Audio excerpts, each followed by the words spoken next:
Jay with J Money Secrets. And who am I? I'm a wealth advocate, I'm a stock and options trader, and I'm an investor.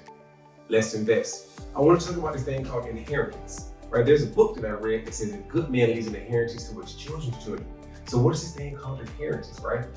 So inheritance is literally passing assets and resources that I've accumulated over the lifespan that I live, and I pass it on to the next generation.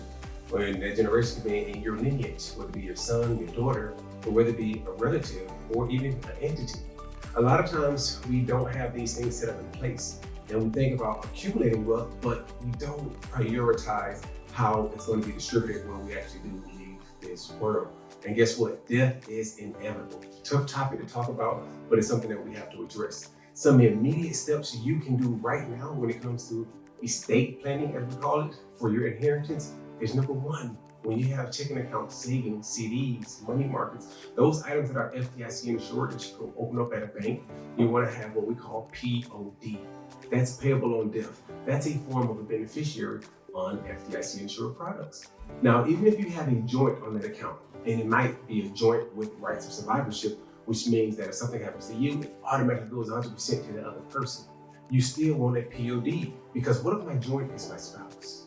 It's my fiance or a relative, and we're traveling together, and unfortunately we both pass at the same time.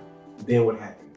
It has to go through this process, what we call probate, which is public, and it can be expensive, and it also can be debated by others. We want to avoid that process, and by avoiding that, add PODs today.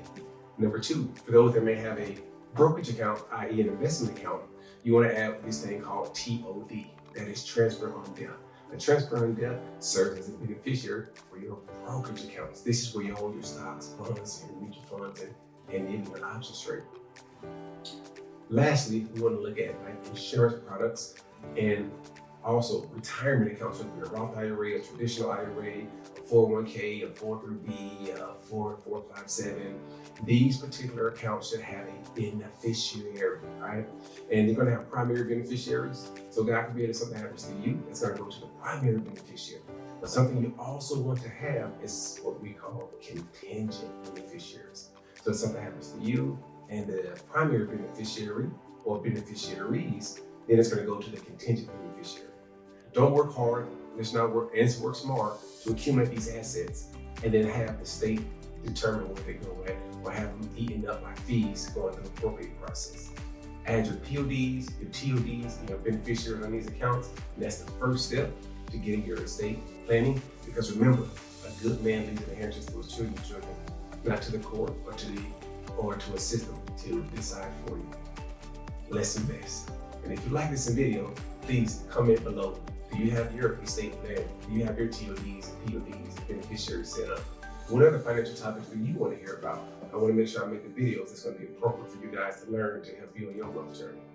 All right? And also subscribe for the next video to come. Let's invest.